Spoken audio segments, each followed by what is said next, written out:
Right. So I think second or two we can get started. Welcome everyone. Thank you for coming.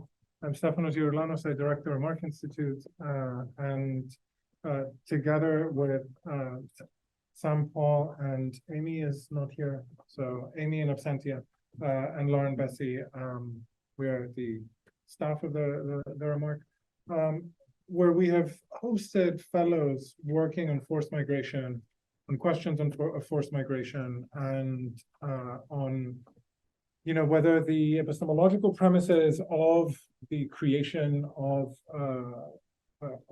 refugee regimes, the study of statelessness, the political effects under particular circumstances. This has been one of our key themes since well before my time, since actually the founding of the institute. Forced migration is one of our main subjects of study. And so it was all too appropriate, given that we have two semester-long fellows and one visiting fellow who have worked on the subject in different ways to set up a conversation. So when I first spoke with the semester's Remark visiting fellows, Eliana Hadjisavvas and Mira Siegelberg, well, Mira and Eliana next to me, and Ernest fellow, École normale supérieure fellow, Leila Vignal, still further down the table, to discuss an event relating to forced migration. Little did I imagine the awful situation that we'd find ourselves in, or that we'd find ourselves viewing today, with, on top of everything else in Gaza and Israel, not to mention the war in Ukraine, a new refugee crisis in the making. So I do want, nevertheless, to return to the key idea behind this grouping of papers. I really do want to talk about borders, migration, and force in broader frameworks, not only in the immediate sense, because whereas wars have a habit of ending or of continuing, refugee situations tend to get forgotten the moment that the public has moved on to a different subject or a different area. So I'd like us to be able to talk about particular moments of the experience and the theories around this violence, to look at the frameworks that get forgotten once crises recede from view, but also the machines, the border regimes, the theories of borders that develop dynamics that tie together these fundamentally human and political issues today. So we'll have three presentations and then a discussion. First in line will be Eliana Hadjisavvas, who is a historian of migration, displacement, and detention camps, with a particular interest in the British Empire. She is Alfred Landecker Lecturer at the Birkbeck Institute for the Study of Antisemitism in the Department of History, Classics, and Archaeology at Birkbeck, University of London. Her book, which is under review, is called Imperial Internment: Britain, the Holocaust, and the Cyprus Detention Camps, 1946 to 1949. Mira Siegelberg, who will go second, is University Associate Professor in the History of International Political Thought at the University of Cambridge. She's the author of the multi-award-winning Statelessness and Modern History, which was published, there maybe republished too, by Harvard University Press in 2020. Her current project is titled Reasoning About Borders, 1880 to the Present. And Leila Vignal is Professor of Geography at the École normale supérieure in Paris. She's the author of War Torn: The Unmaking of Syria, 2011 to 2021, which was published by Hearst in 2021, and the editor of the Transnational Middle East: People, Places, Borders, 2016. So I have simply one note about discussion, and this pertains to the Zoom, people present on Zoom as well, which is that should a question that seems very directly political be posed, I may request that another question be added so that our speakers can have a chance to think about it a little bit longer rather than in the immediate back and forth. So yeah, without further ado, welcome Eliana, Mira, and Leila. Thank you for doing this event with us, and we can get going. Good afternoon, everyone. It's nice to see you all here. And thank you, Stefanos, for the introduction. As Stefanos mentioned, I'm Eliana Hadjisavvas. I'm a lecturer at Birkbeck, University of London, visiting here for the semester at the Remark Institute. And I will be speaking today sort of very briefly and succinctly, hopefully, on my project on refugees and migration in the British Empire, focusing specifically on the case of post-war Jewish displacement, but also linking it to forced migration crises in the present.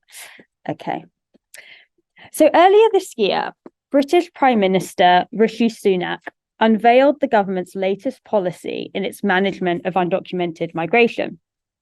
The illegal migration bill proposed to stop an increase in small boat crossings to the UK by making it increasingly harder to claim asylum, with deportation orders in place to send individuals either back to their country of origin or to detention facilities in Rwanda. Stating that the government had tried it every other way and that deportation was the only solution, Sunak's "Stop the Boat" slogan has become the government's latest popular tagline to promote its immigration crackdown.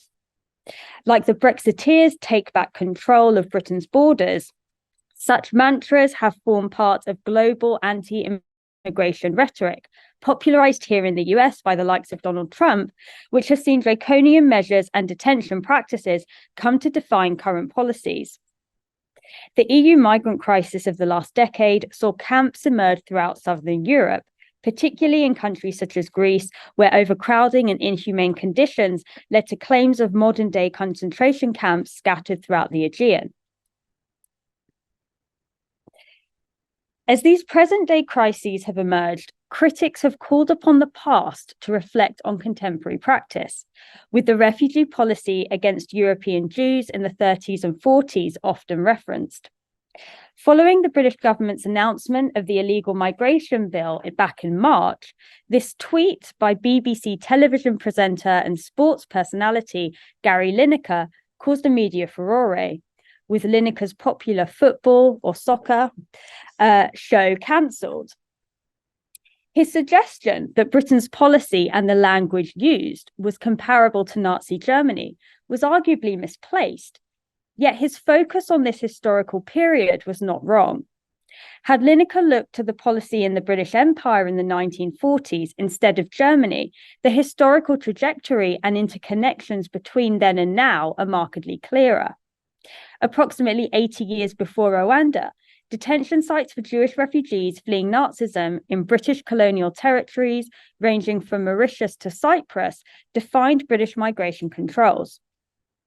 So for the remainder of this paper, I want to focus on the case of Jewish post-war displacement, particularly in colonial Cyprus, which constituted the largest detention operation of this period. What do these histories tell us about the connection between imperial policy and present approaches to migration, and why have these legacies of empire largely been forgotten? As the Nazis' hold in Europe strengthened, the interwar period saw thousands of Jewish refugees attempting to flee by seeking sanctuary abroad.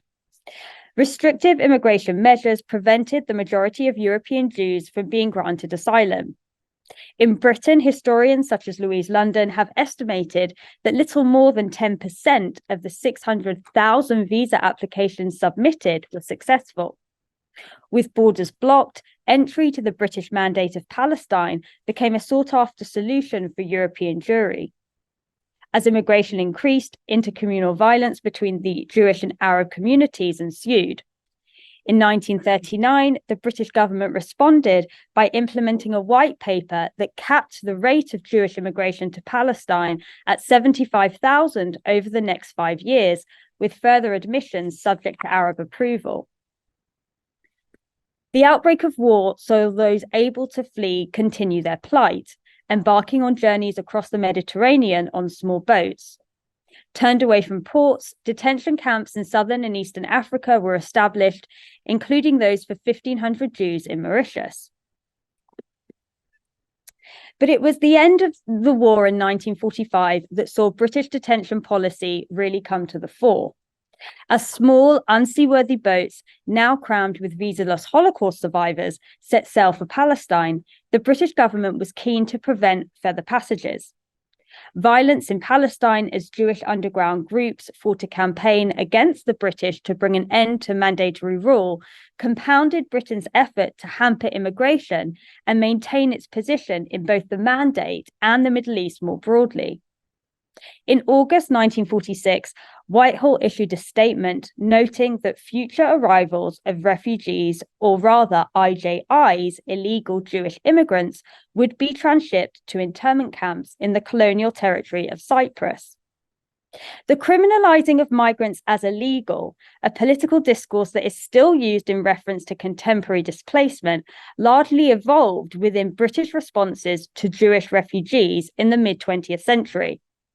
As scholars such as Tony Kushner have shown, although the labelling of Jewish refugees as illegal formed the basis of the British government's official terminology, such designations were charged by a tradition of xenophobic and dehumanizing language. Identifying refugees as IJIs homogenized their identity as a criminal collective, undermining their sense of agency and the experience of forced migration as individuals.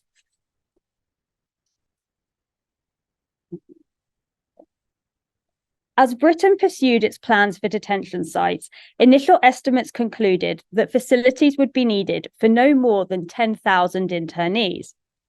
Upon the camp's closure in February 1949, approximately 53,000 people had been detained, with around 1,500 children born.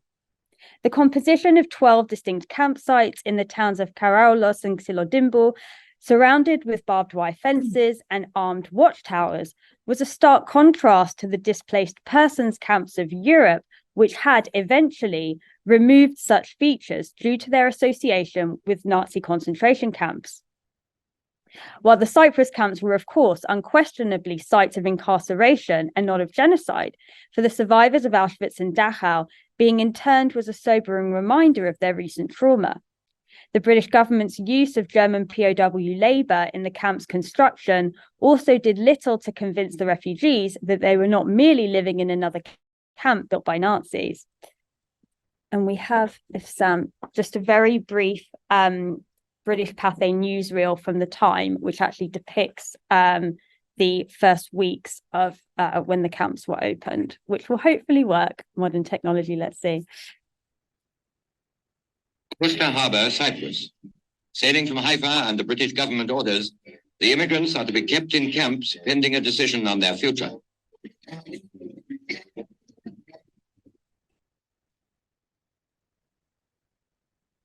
Ancient, hitherto unruffled Cyprus now enters the troubled orbit of the Palestine problem.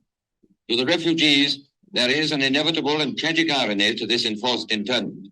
It comes at the end of their long journey from European persecution, and when they were within sight of the land they look upon as a national home. Many accept their situation philosophically. More aggressive spirits gather to demonstrate against the authorities. Jostled around in the flurry, the camera records the urgency and unrest which personify the unhappy question of Palestine. Through it all, British troops stand by. Looking on at a quarrel which is none of his making, few will envy Tommy his job in Cyprus.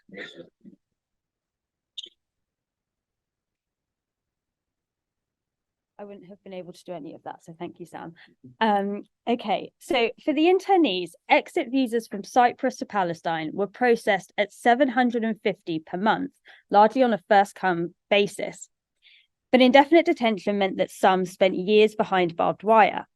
As time went on, the camps became hubs of Jewish social, cultural, and political life, a space for European Jewry to process their wartime trauma and prepare for their future, with humanitarian agencies such as the American Joint Distribution Committee, the JDC, establishing a permanent mission on the island.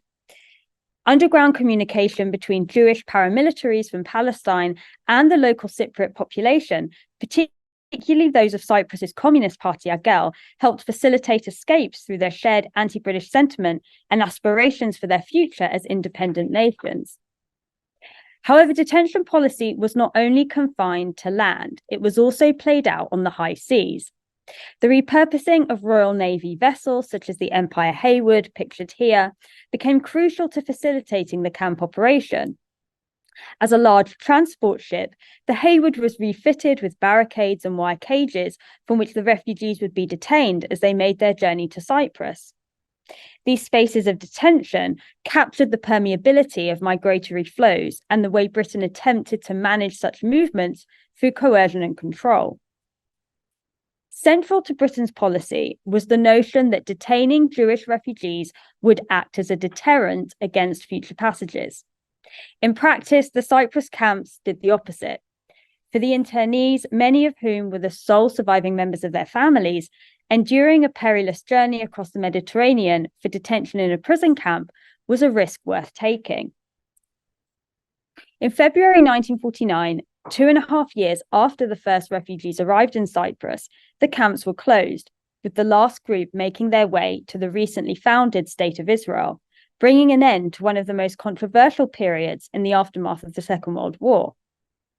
The Cyprus camps, like so many parts of Britain's imperial past, have remained relatively unknown and on the periphery of scholarship, often defined as a brief, insignificant stopover for refugees awaiting their onward journey.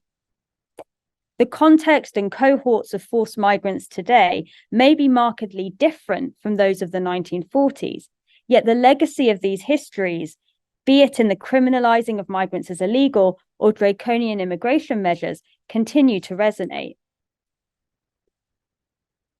Britain is once again pushing for camps in an effort to control illegal immigration.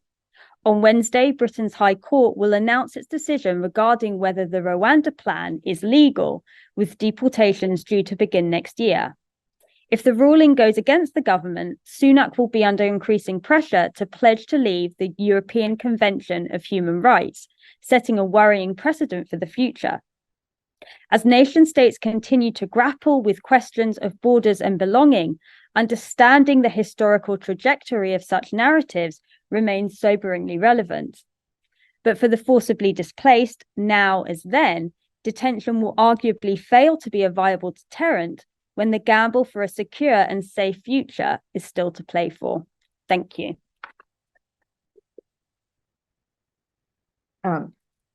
Okay, great. Hi, everyone. Thanks so much for coming out today, and to staff for suggesting that we do this panel. It's really wonderful to be able to present my research, which I should say is really quite raw and new, alongside Eliana and Leila.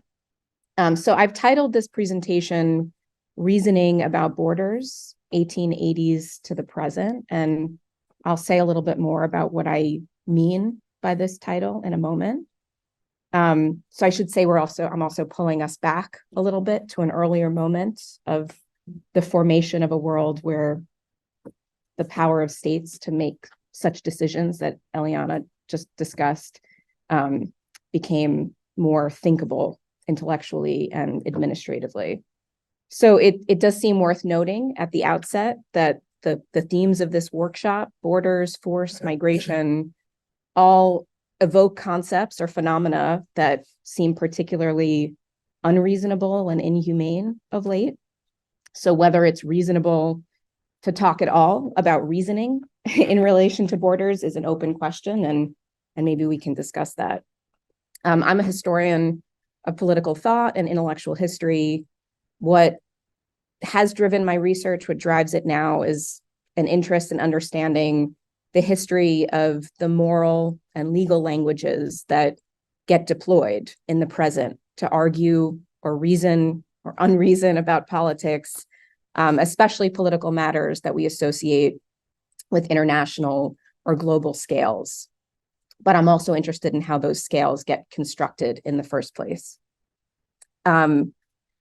So governments deploy a variety of justifications for policies that dictate the terms of admission and exclusion. But I think it's fair to say that one of the core operative principles is the idea that control over borders is an essential dimension of statehood and self-government, that to be a state has something to do with being able to decide on the terms of admission and exclusion. Now, there are exceptions, of course, and my first book was about some of those exceptions. So the emergence of regimes of international regulation of what it means to be a refugee or a stateless person that at least theoretically create some kind of exception to that basic expectation about what it is to be a state and to have that kind of control. So according to one story about the status of the Treaty of Westphalia from 1648, this idea, this vision of control has been a feature of statehood since the early modern period. But in fact, the international legal idea of what defines sovereignty as the capacity to set the terms of admission and exclusion, to regulate the movement of people across a border, is really much more recent than that. And many historians have located the key moment when sovereignty begins to be kind of definitively identified with this power with the later decades of the 19th century, from the 1880s on, when we find key legislation and regulation passed in the United States, in Britain, in Australia, and Canada that begin to assert the power of large centralized state governments, empires, to exclude specific designated populations from admission, and also to begin to establish the central bureaucratic and administrative structures that are now in place today to regulate borders, and then begin to become fairly uniform around the world. And this history has been studied brilliantly and exhaustively, first by historians of immigration, focusing on more national frameworks of analysis, looking at themes of assimilation, integration, civic or ethnically defined political communities.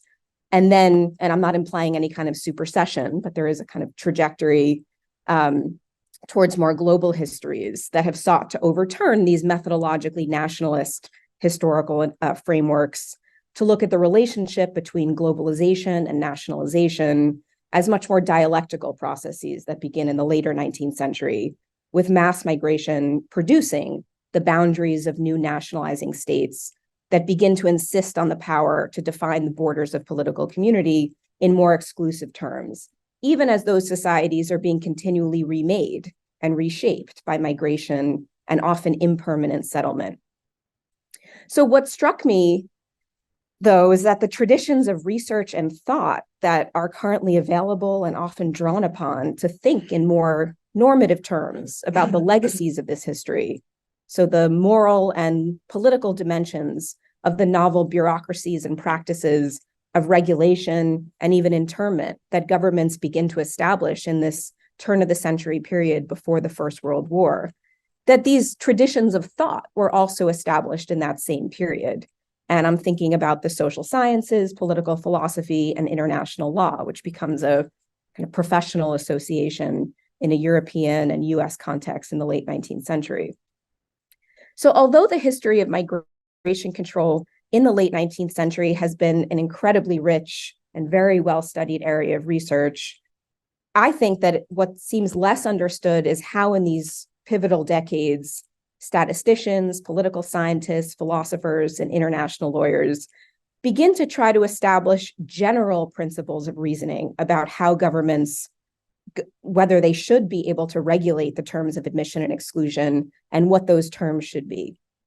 So just to give you an example, I think these are rather small, but I'll list them. So some of the sources that I'm looking at, this is an article published in the Journal of the Statistical Society from June 1885 by a statistician, Ravenstein, on the laws of migration. So the ideas of establishing kind of statistical regularities that can explain migration on a mass scale, published in one of these newly formed professional journals of the Statistical Society.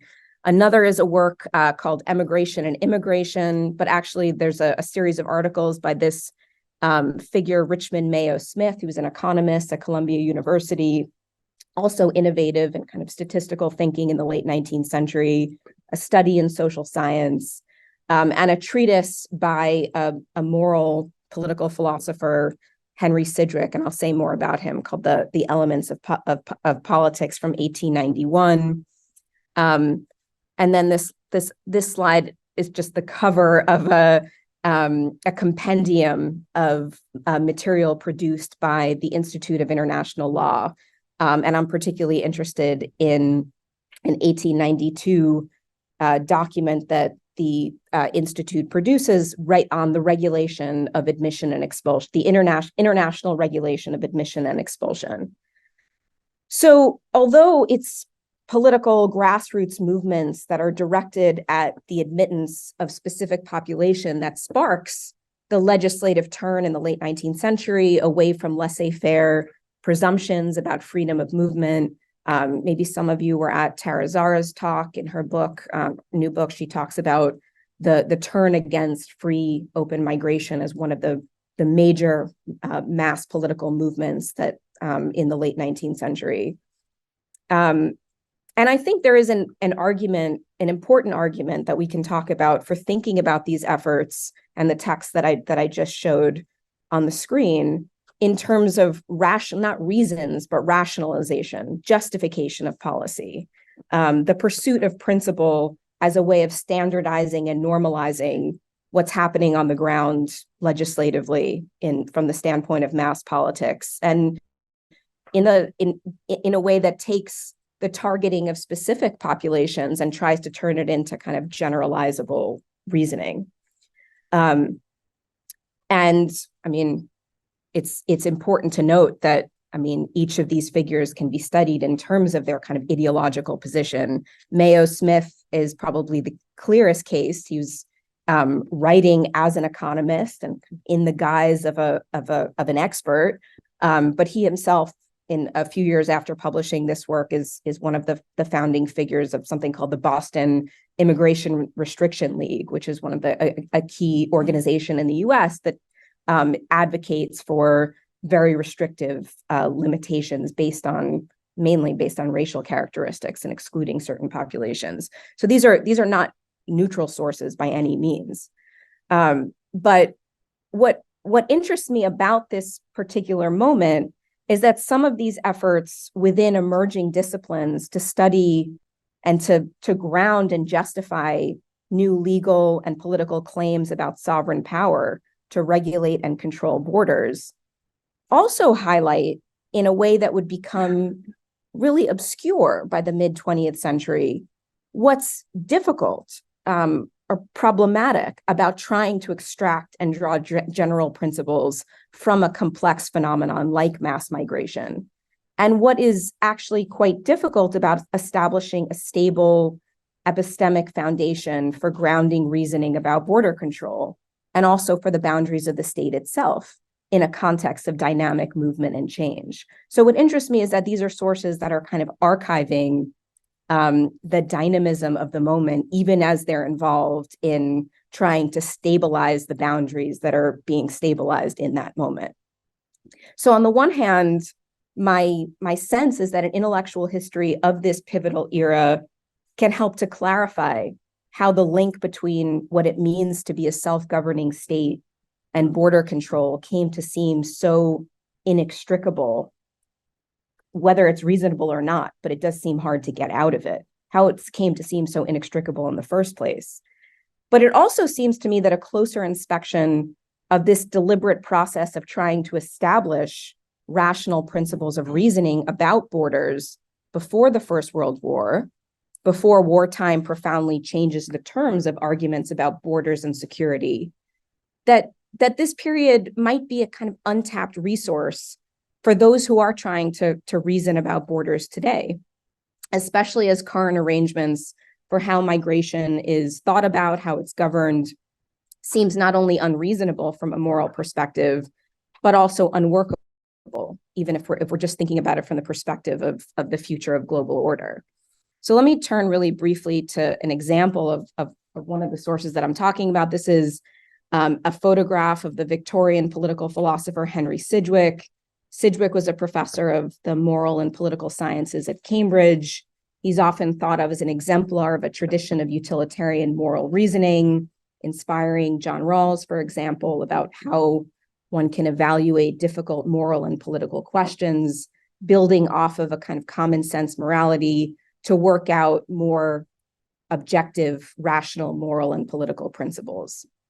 Now, when I finished my book about statelessness, I had absolutely no thought or no interest to spend any time with this figure, even though there are monuments to him everywhere at Cambridge. I don't think that sparked it. The reason I became interested was that some prominent contemporary political philosophers who write about immigration and migration from a normative standpoint, people like Charles Bates, David Miller, Michael Walzer, they all cite Sidgwick as the kind of originator of not just a tradition of rational philosophy that applies philosophical methods of reasoning to political questions, but also the author of what's become the common sense view of the justifiability of states restricting admission and setting the terms of exclusion within their borders. So, for example, in a recent book by David Miller called Strangers in Our Midst, The Political Philosophy of Immigration, Sidgwick is cited as providing an original defense of the right of states to decide on the terms of admission and exclusion in the treatise that I had up in a moment ago, The Elements of Politics, first published in 1891. And that is actually the position that Miller is defending in this book. In a classic article by the political philosopher Charles Bates from 1978 on the tension between a cosmopolitan view of open borders and national sentiments about why states are justified in creating on setting the terms of exclusion, Bates also cites a kind of pivotal section of the treatise on the elements of politics as an articulation of what Bates calls a common sense view of the idea that government should have the power to preserve, quote, the stability and cohesion of domestic political life. So one grounding is that you have the right to preserve yourself as such. Bates also presents Sidgwick's discussion of immigration from the late 19th century as innovative because Sidgwick sets up this core tension between national and cosmopolitan perspectives. And here's a quote from the Elements. We don't have to go through it in detail, but here Sidgwick is balancing and saying it really depends on what point of view you adopt. According to a national ideal, there is a right and duty of each government to promote the interests of determinate groups of human beings bound together by a tie of common nationality. On the other hand, there's also a cosmopolitan ideal whose business is to maintain order only over a particular territory, but not in any way to determine who is to inhabit that territory or to restrict the enjoyments of its natural advantages. And of course, we should note that Sidgwick was writing this treatise in a moment of heated debate in Britain over the passage of legislation to regulate immigration, which was not, simply an abstraction about, is it correct about what a state should do. It was specifically directed at immigrants from the Russian Empire, Jewish immigrants from the Russian Empire, who had come in increasing numbers, although never very large numbers, after facing persecution in the Russian Empire. And Sidgwick's brother-in-law was Arthur Balfour, who is one of the main Tory politicians who is responsible for supporting what then becomes ultimately passed in 1905 as the Aliens Act in Britain, which is this kind of pivotal legislation. So Sidgwick is ensconced in the Victorian elite. I mean, he's coming from a very particular place, but he's trying to frame the elements in generalizable abstract terms. So it's first of all historically relevant, I think, that Sidgwick is not a lone voice trying to produce generalizable principles, that this is a kind of movement in the late 19th century, and that seems like an intellectual development that's worthy of closer analysis. So there's a history of trying to develop rational principles for reasoning about borders, and I'm interested in trying to reconnect the contemporary efforts to produce reasons and this history. Maybe in the way that historians always say, well, there is a history here and you should be paying attention to it. But what's I think really interesting to me is how closer and more contextual readings of some of these sources on border control, particularly in Sidgwick, but also amongst the international lawyers of the Institute of International Law, is how they also begin to undermine themselves, the very claim that a static and stable community has the right to defend itself, to preserve itself against the loss of integrity from newcomers, since as they archive in their own writings, the creation of these bounded communities emerge in the context of the dynamic movement produced by mass migration, migrations that in this turn of the century period are often not intended as permanent settlement.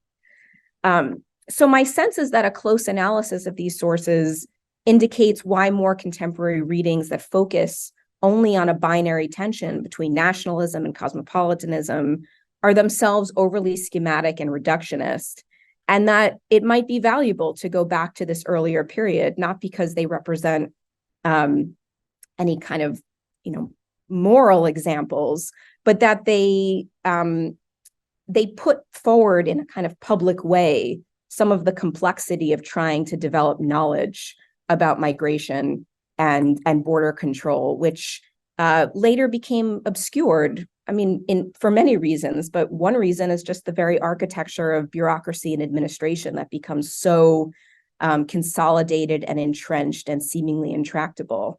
And so the possibility of public reasoning about those structures becomes much more difficult. So I'll leave it there, but it's a new project, so come at me,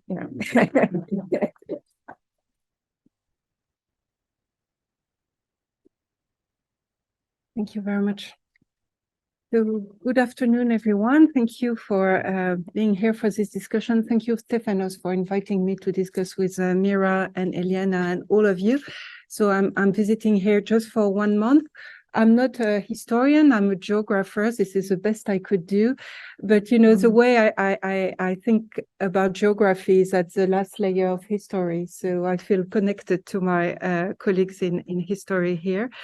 I'm not going to present you my research project for which I am here, but I will talk about it in this presentation. So I'm currently working on the writing of a book based on fieldwork, several repeated fieldwork in Lebanon. So I'm going to talk about this. And it's a book that I'm writing with a colleague of mine who is an anthropologist, whose name is Emma Aubin-Boltanski. And so it's a project that aims at illuminating the dynamics and patterns of the Syrian refuge in Syria's neighboring countries, and its relations and interactions with the local host communities in this broader context of the Syrian conflict and the massive exile of Syrians abroad that resulted from it. And of course, the fact that this Syrian exile has become protracted since the end of the Syrian conflict is currently nowhere to be seen. So this presentation is going to be very empirical. So I'm just trying to connect my research to the three terms, two notions, borders, force, and migrations that was suggested.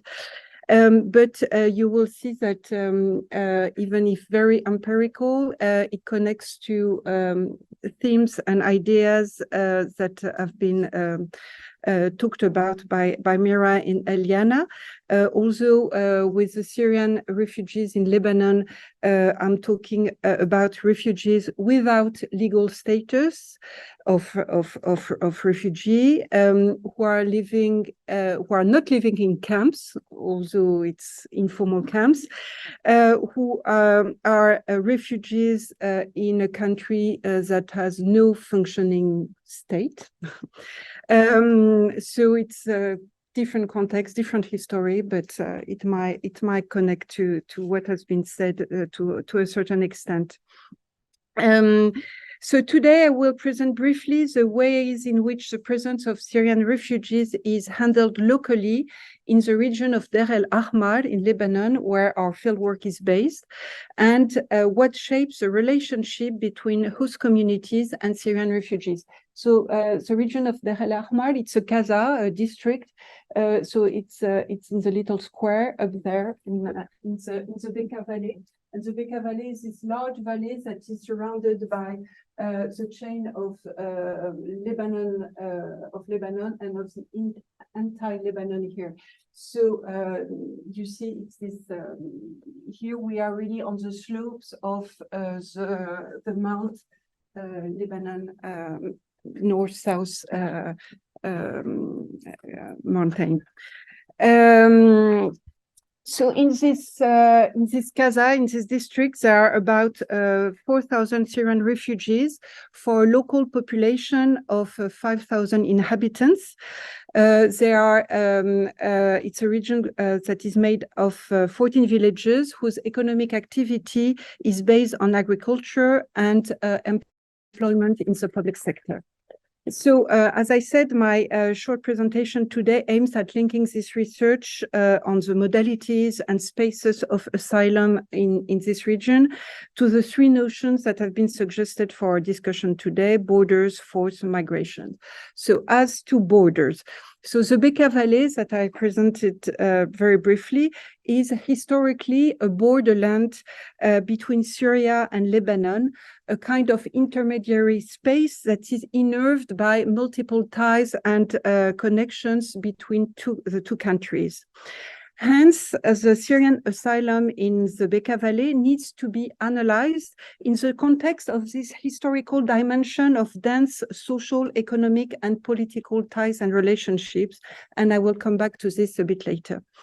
With the protracted presence of Syrian refugees, the Syrian conflict actually spills over the border, opening a new phase of this intermingled history of the Bekaa Valley.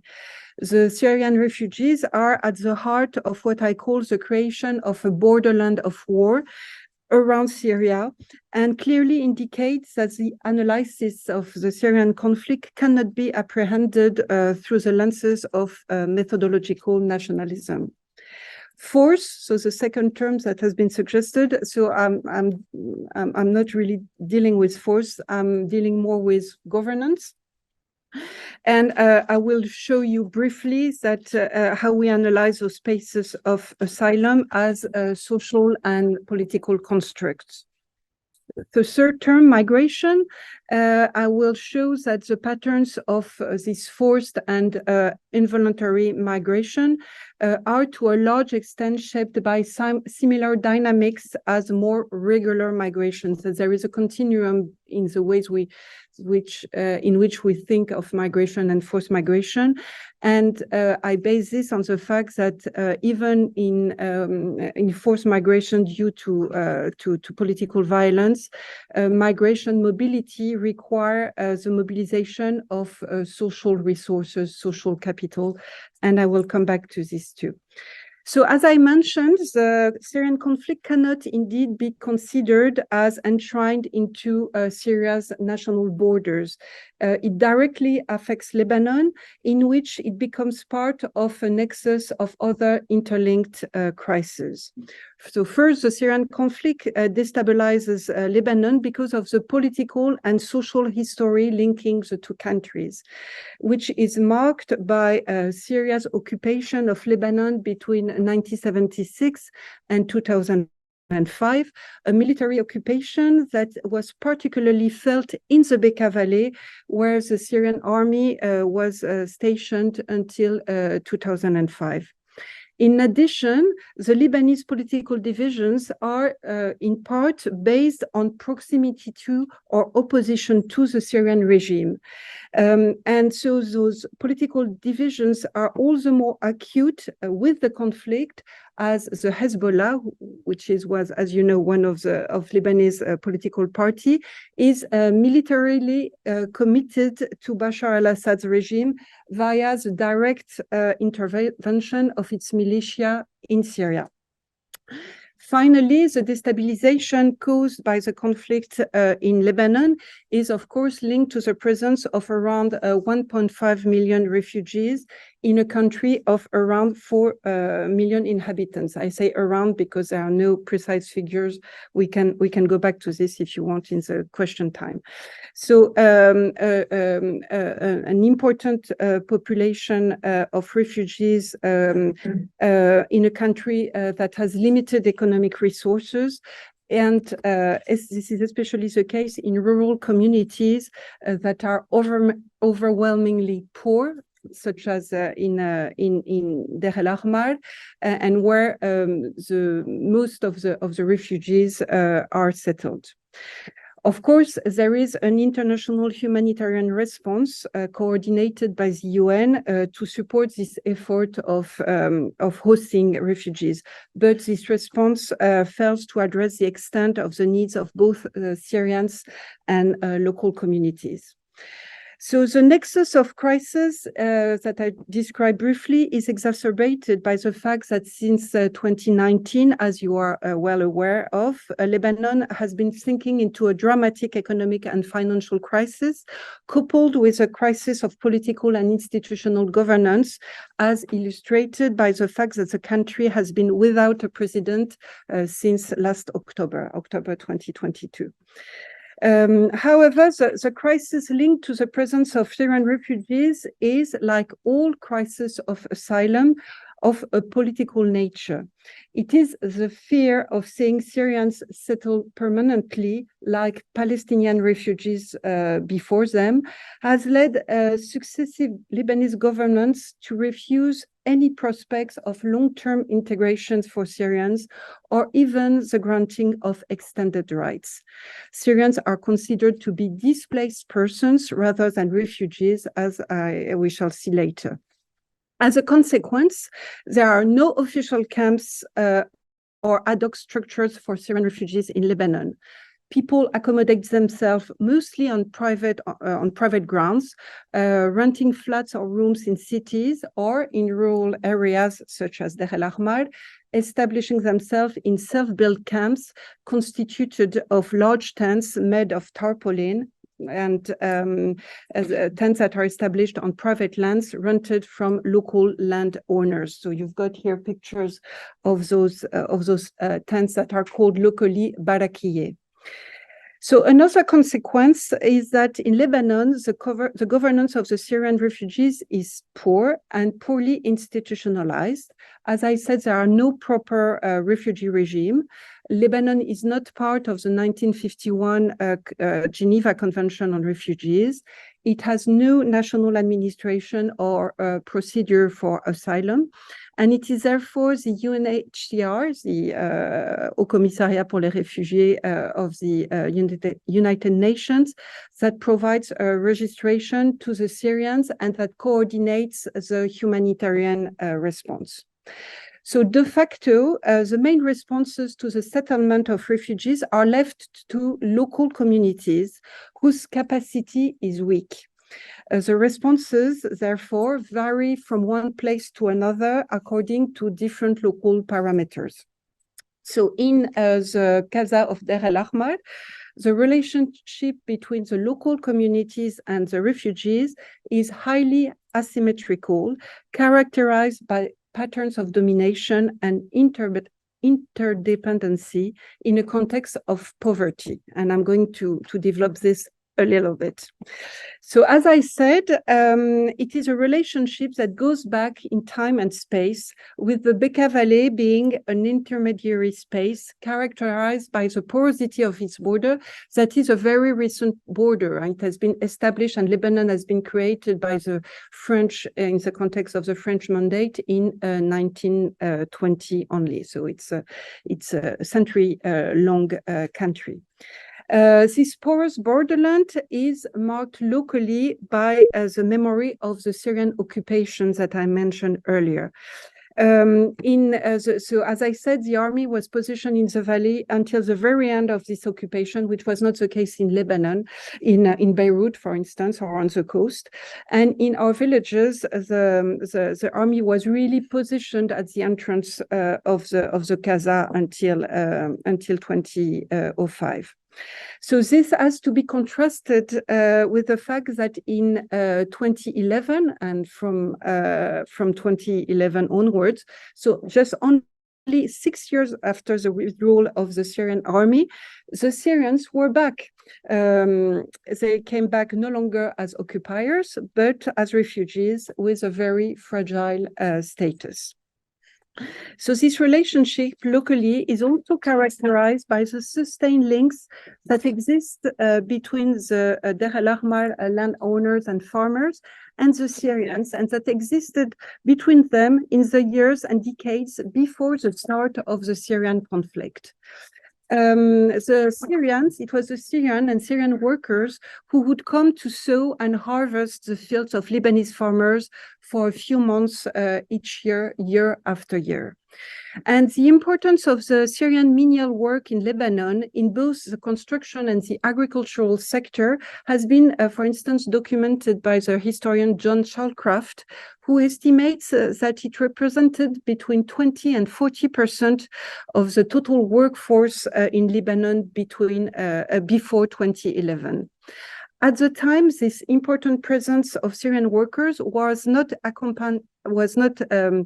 accompanied by a permanent settlement or local integration. On the contrary, the Syrian workforce in Lebanon was characterized by patterns of circular mobility, going back and forth from one country to another on a yearly basis, on a seasonal basis. So for this reason, for many Syrians, taking refuge in Lebanon was an obvious choice when the conflict started in Syria. It was a place they knew, where they had connections, where work was available. And in Deir el-Ahmar, a significant proportion of Syrians are actually the agricultural low-wage workers of before the war, who had sustained work relationships with local farmers.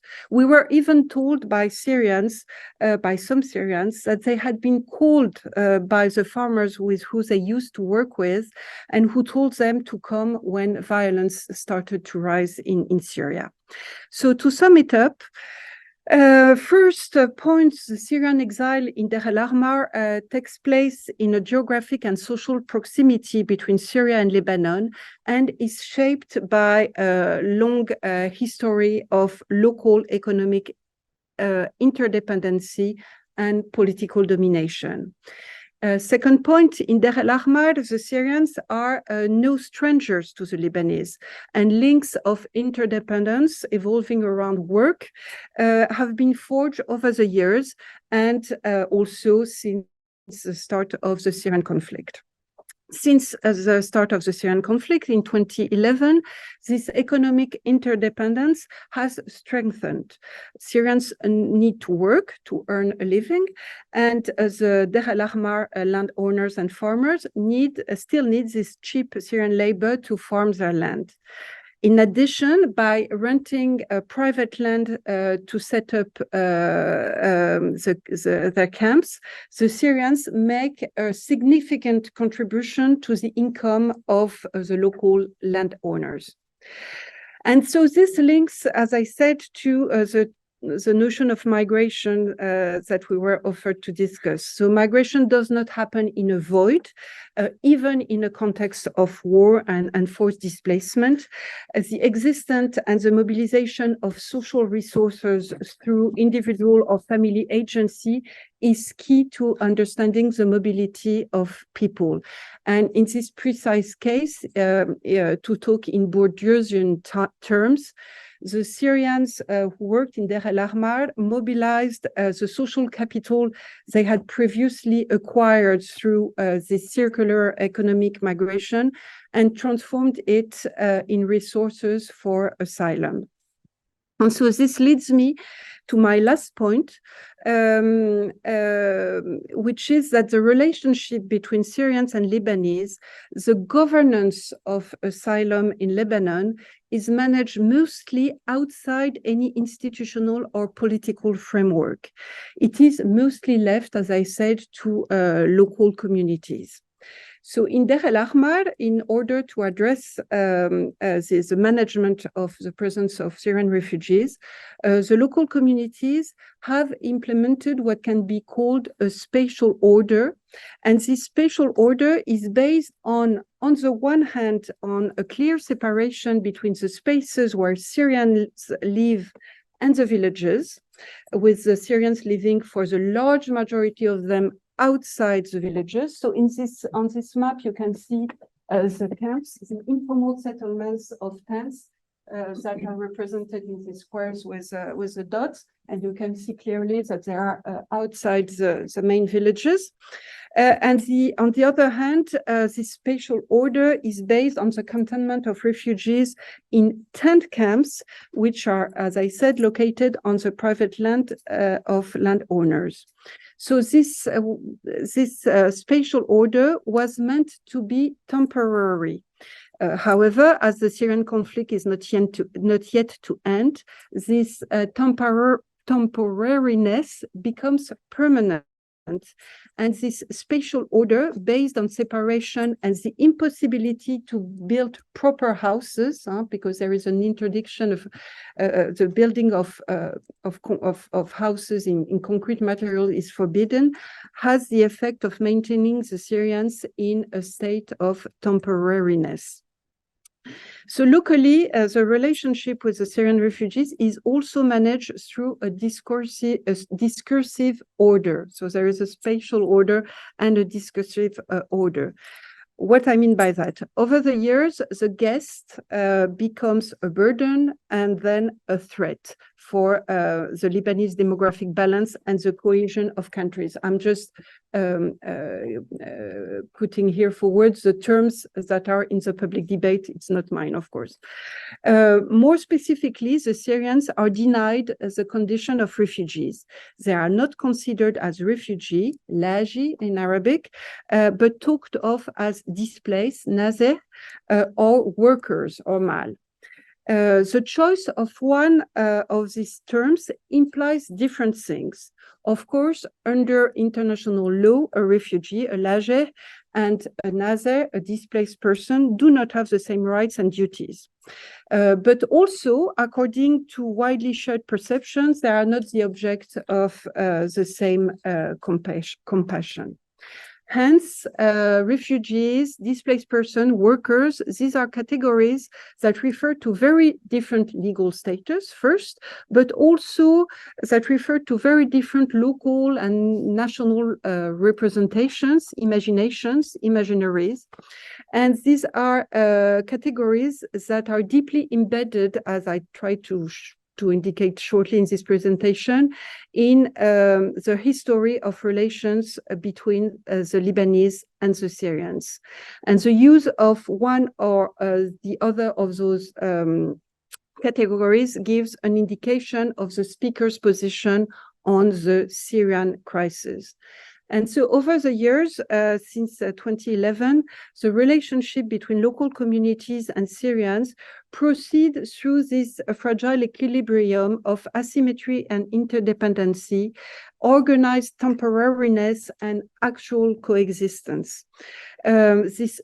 These spatial and discursive orders are never stabilized, and they are regularly readjusted through different types of crisis, such as violence event, dismantlement of tents or camps, etc., that readjust the position of this equilibrium that is constitutive of this relationship of between Syrians and Lebanese. So to connect, just in conclusion, to connect this presentation to force governance, migration and borders, what I meant to indicate is that in our research we consider spaces of asylum as socially and politically constructed by a long-term history as well as by short-term interaction. The patterns of forced migration are shaped to a large extent by similar dynamics as regular migration, and third terms, borders do not have an insulating effect, and the legal differentials that they create between a country at war and a country not at war, in this case, actually do not protect the neighboring country from the effect of war. To the contrary, and the settlement of populations of refugees may have this effect of creating borderlands of war. Thank you.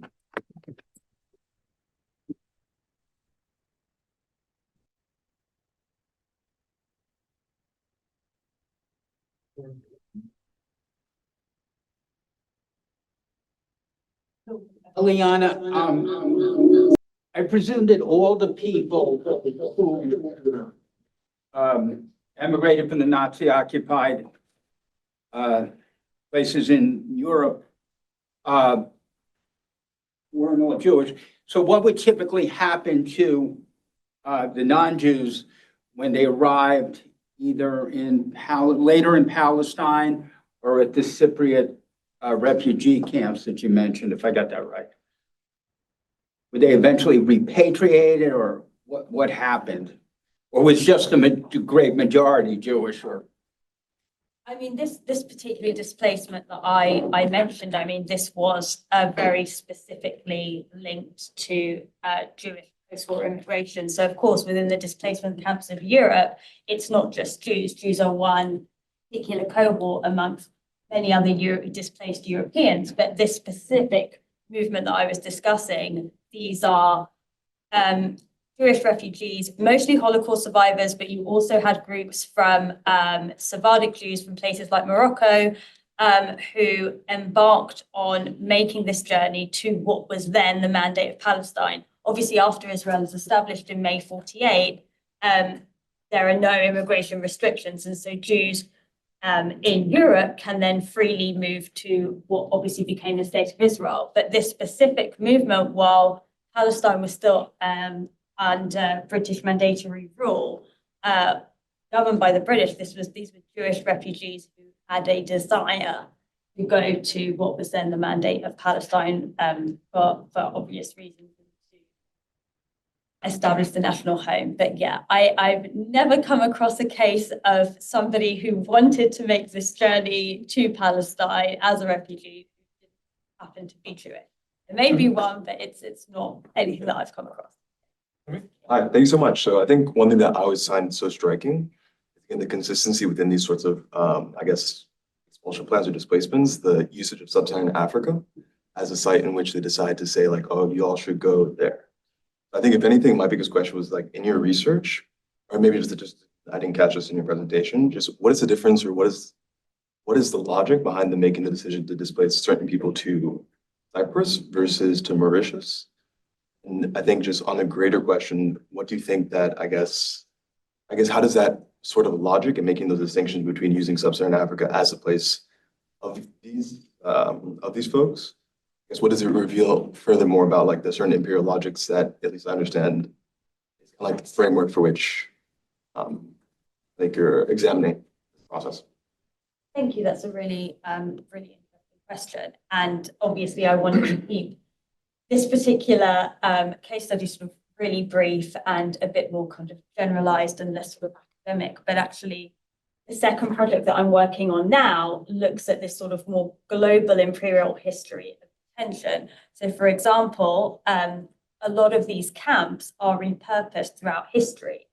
So, camps in Africa, for example, places like Kenya or like Eritrea, are often repurposed and reused to meet different political agendas and motives that the British had throughout this period. So, for example, you did have refugees in camps in Kenya, also political detainees from Palestine.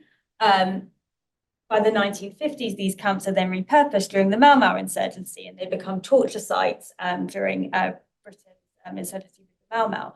So, yeah, you're absolutely right. There is definitely these sort of interconnections and links between these different sites and the way that they function throughout these different periods of history. That's actually what the second project is that I'm simultaneously working on at the moment alongside finishing the Cyprus stuff. But in terms of how do they make these decisions, I mean, I often describe British policy during this period as it's really sort of on the ground and haphazard. For example, even the week before they decide to establish these camps in Cyprus in August 1946, the colonial office is in flux, sending out these memorandums to every colonial territory saying, we need to stop these Jews from coming to Palestine. Can you take them and establish camps? And they actually have this rapport with the governor of Kenya at that time, Sir Philip Mitchell, who had received large groups of Italian POWs and also Jewish refugees during the wartime period. And he has, particular sort of xenophobic and anti-Semitic tendencies. And he actually writes back to the colonial office in August 1946 and says, I don't want any more Jews. And the quote that he actually uses is the dregs of the ghettos of Europe to now be in camps in Kenya. Kenya's gone through quite enough. You have to send them elsewhere. So there was definitely this network of spaces, and the way that you have this balance between what the colonial administrators are doing in their offices in Whitehall in London and what's actually happening on the ground through administrators like Philip Mitchell, as an example, in Kenya, also differs. And so it's really important when we're looking at these different histories to connect the local and the global, to connect what's happening in the metropole and what's happening in these colonial territories as this policy is being taken Angela? Thank you so much for the great presentation. Question had to do with the sort of the relation between temporality and race across the presentations. And I really love Leila's point in the fact that this is temporary basically camps, but they pretty much become permanent. And so I wonder what's the role of the limbo, right? That these people are in the status, right? And how they experience it, how it affects them, basically. This brings me to a question for Eliana, which was on the question of memory of camps that you just gestured throughout the presentation, and the fact that these camps in Cyprus have been forgotten or overlooked in the historiography. I wonder if it has to do because of this temporary status, even though you suggest it has this longer kind of connection with the approach to migration in Britain or in the British Empire. This leads me to the last question for Mira, and in particular, sort of again, the temporality of this analysis of racial thinking and statistics and reflection on migration. And I wonder if the reason why they seem to emerge period before World War I has to do a lot more with racial concerns, right? Rather than about the role of the state specifically, which will be something that happens in World War I, meaning that obviously the 1880s, 1890s are a period of major racial thinking production, I don't know how to call it in a sense. And so I wonder if this is an attempt by these intellectuals to try to organize what they think shouldn't be left to just the spontaneous flows of people or the inability of the state to actually read these phenomena and so on. Thank you so very much for the representations.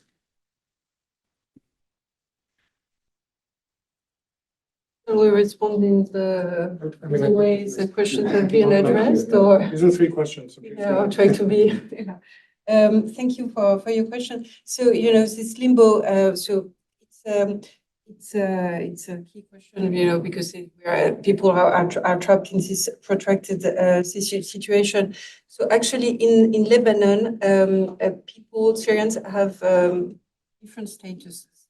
So there is no refugee status. Since 2015, the Lebanese government asked the UNHCR to stop the registration of Syrians. So there are the people who have pre-2015 registration status, which gives them a sort of protection and access to humanitarian aid. There are people who are not registered but still have the access to humanitarian aid. The government now asks also Syrian refugees to renew each year their residency in the country, but you have to pay for this, and you have to have a kind of sponsor, local sponsor, meaning that a lot of people are becoming illegal because of those new requirements. So multiple statuses, and people also who have no statuses at all. So multiple statuses according, and this can go through a same family, from really one individual to another. So there is an immense legal fragility, of course, for those people. So the Lebanese government is compelled to the non-refoulement clause, which is part of the 1951 Convention of Geneva, but that is now part of international humanitarian law. You cannot send back someone in a country where its life is threat. So Lebanon still sticks to that, but there is an enormous internal political debate with lots of parties that are in favor of sending back people to Syria. But in the context of political crisis with no government, and the importance for Lebanon to still get the international support that is provided by the which means hundreds of billions of dollars of the Syrian crisis. So, there is politically for Lebanon, for the governments of Lebanon, whatever they are, there are contradictory pushes. And locally, what plays out is also issues of interdependencies, because the local farmers, as I said, they really need this low-wage labor force, because otherwise,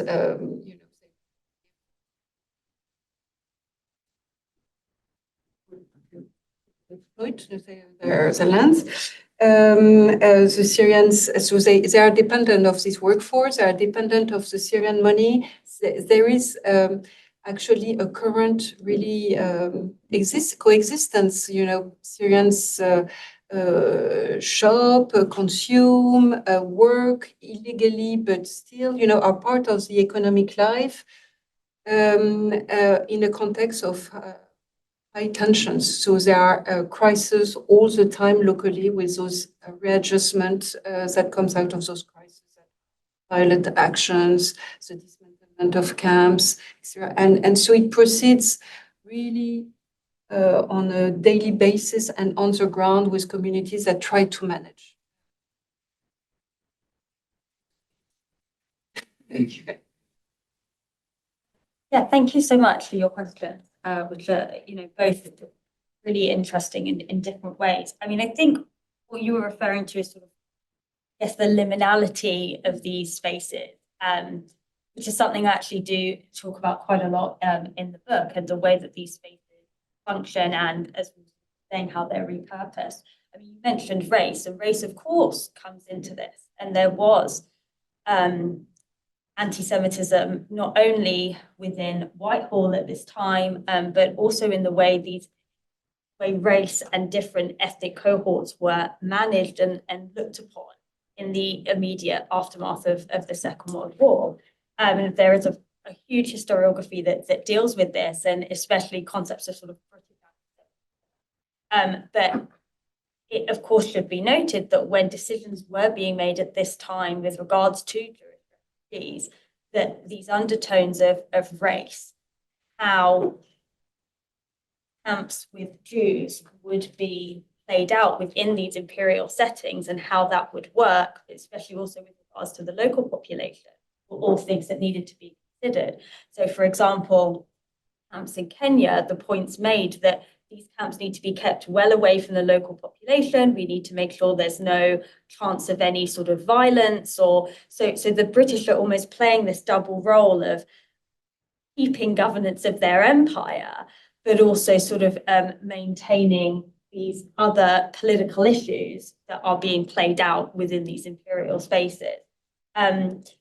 In terms of memory and memorialization, I mean, I think this history, it forms part of a whole sort of legacy of the British Empire, where you have these forgotten moments. Part of the reason for that is the way that this history has, hopefully until now, been told, is that it's often looked at, kind of what Mira is saying, these sort of national narratives, or part of, a brief period within Cyprus's history, or a sort of a prelude to the establishment of the State of Israel. Even the way a lot of these refugees, and many of them have now passed away, but when I was doing my PhD too long ago for what I would like to admit, I managed to interview surviving internees who were all at that time obviously very elderly. And even the way they reflected on this period, it was only really then that they actually looked upon Cyprus as this significant part of their lives. And I think that has also played into why this period has been forgotten. And I mean, in the last 10 years, I've been part of working towards the memorialization of this subject. There's a peace garden in Cyprus. If anyone would like to visit, I'm happy to give you details on that. We have groups now of survivors from the camps who go over to Cyprus to learn about this past. But I think in the kind of wider history of legacies of the British Empire and specifically race and migration, there is a lot more that needs to be done to highlight these cases that have been forgotten because they fall outside of these wider narratives, but that actually, when you look locally at how these histories play out and connect that to these global issues of, in the case of migration, illegality, the criminalization of migrants, detention practices, much of this policy that still goes on today was first thought out and formed in these wider imperial spaces. So actually, I think what's really important is about making these so that we can understand these histories in a sound way. So thank you so much for that question. You're absolutely right that race is central. And what interests me is that in the historical discourses that get mobilized in the 1880s about the introduction of not local legislation, which had existed in various forms of kind of regulation of movement, which were already long-standing at local levels in the US, for example, certainly in colonial contexts. But the big question has to do with what it means for federal big state government to make those kinds of interventions, which are economic interventions. So to regulate a border, to control what shipping companies that are bringing migrants in can do, and whether it's justifiable for the US, for example, to violate its treaties with China, because the big legislation relates to the restriction and the regulation of their admission and their exclusion. So what begins as grassroots, extremely violent movements to insisting that the Chinese must go out west in the US turns into a question about the nature of federal power and the meaning of sovereignty in what come to be called the Chinese exclusion cases in the US.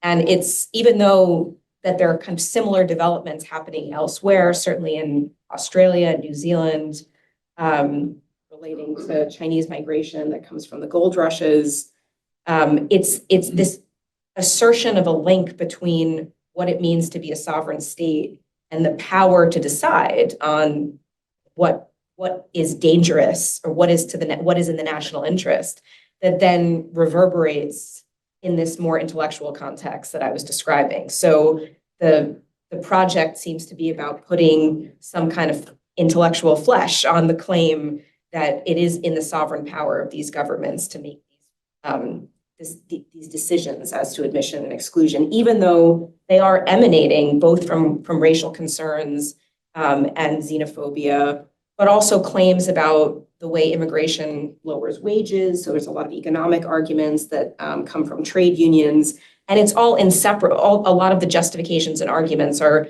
very difficult to disentangle, whether it's about economics, whether it's about race, whether it's about the rights of workers.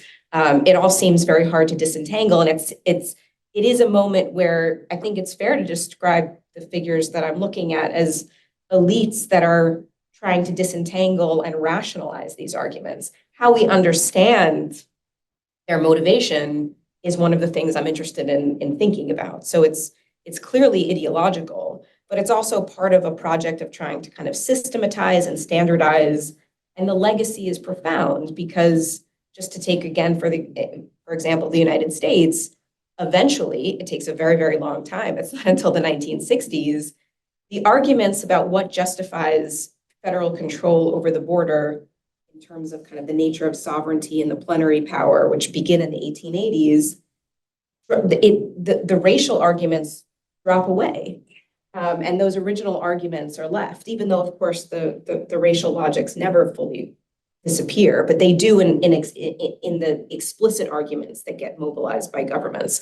So I think it's an extraordinarily influential period, and we do normally think about the First World War as this kind of key moment, emergence of passports and much more restrictive border regimes, and that's true. But the administrative and bureaucratic structures and the intellectual arguments come out of that late 19th century moment, and that's the legacy that I'm trying to. Thanks. Steve, why don't you both take a question?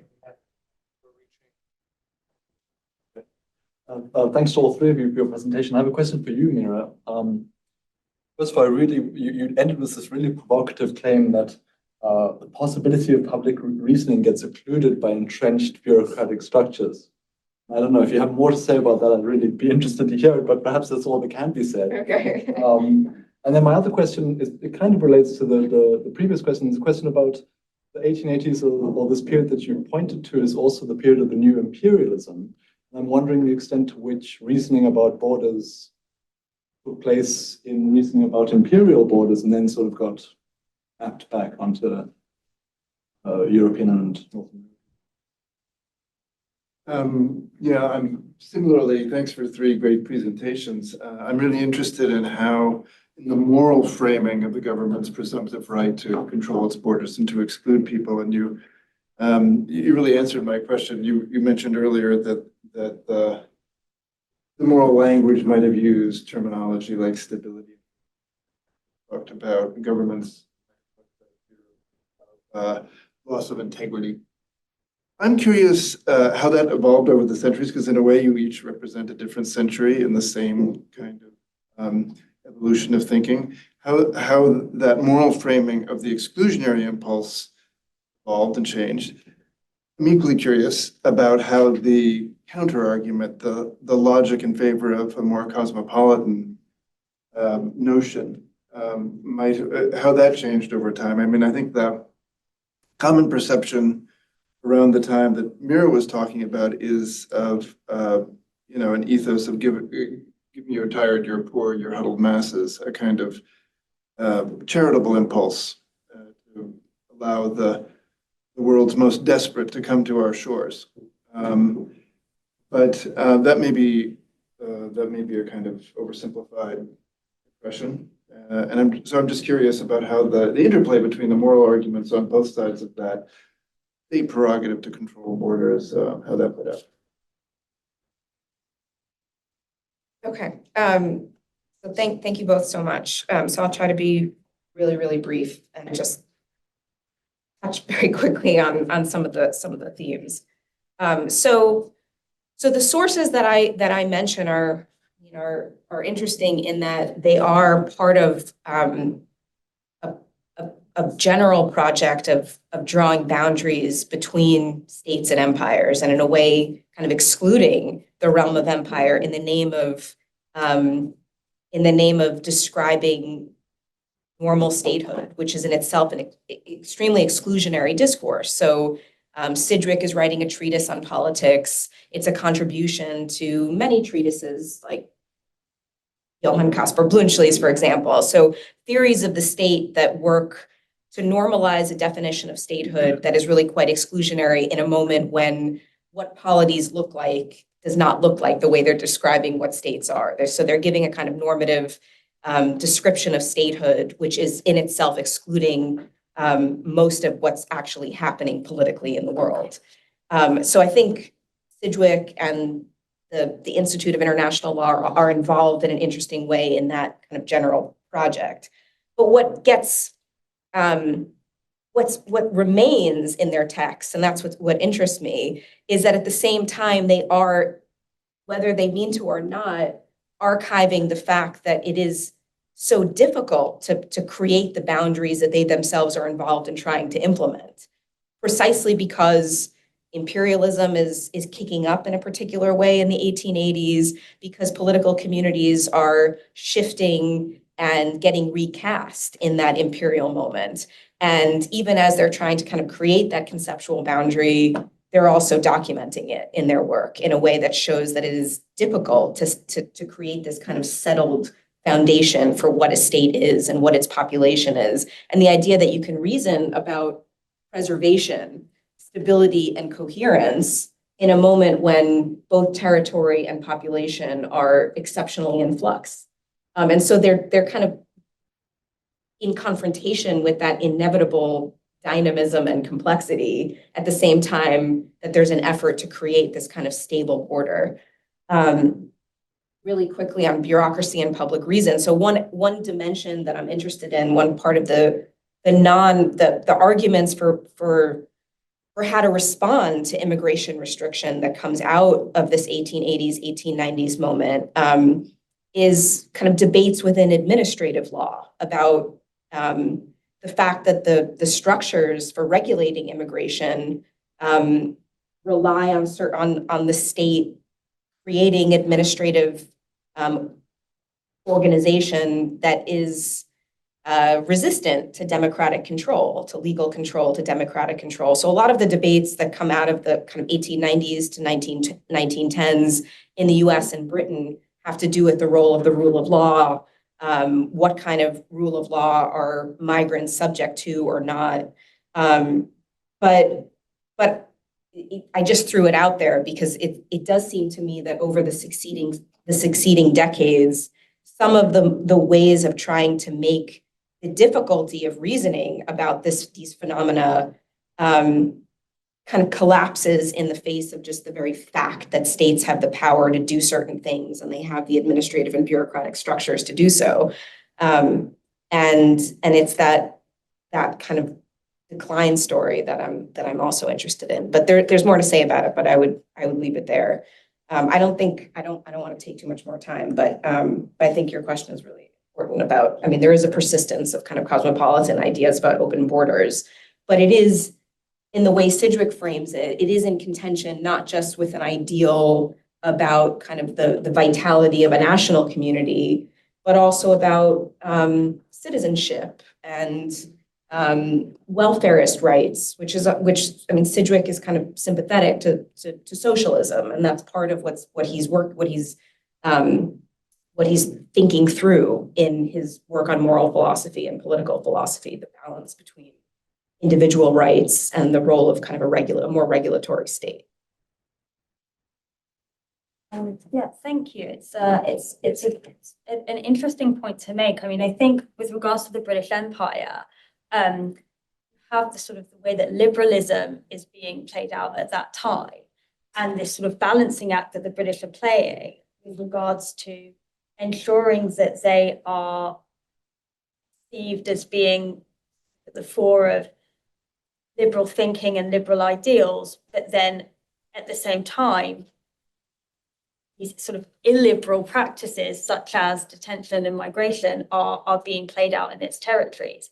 And you see that a lot with regards to the way of this response between how to control the sort of local population and being colonial masters within these spaces, maintaining that governance, but at the same time introducing these other sort of communities, even if they're temporary communities, within these different spaces. So I think when you look at sort of ideas of liberalism within the empire, you see that kind of moral ground really play out in different ways, within a different context, in comparison to what was happening at that time. I will not add anything. I'm not a historian of thought, but just, migrations is a 3% concern humanity. It's a tiny statistical phenomenon.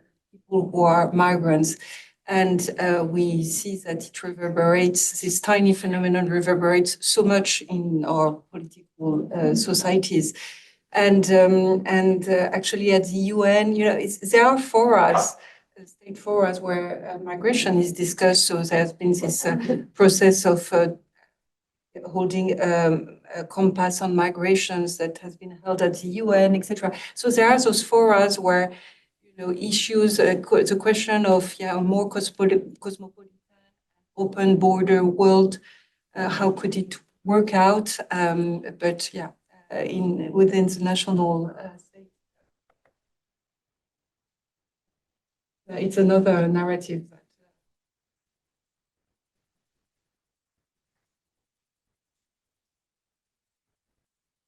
Well, please join me in thanking Leila. And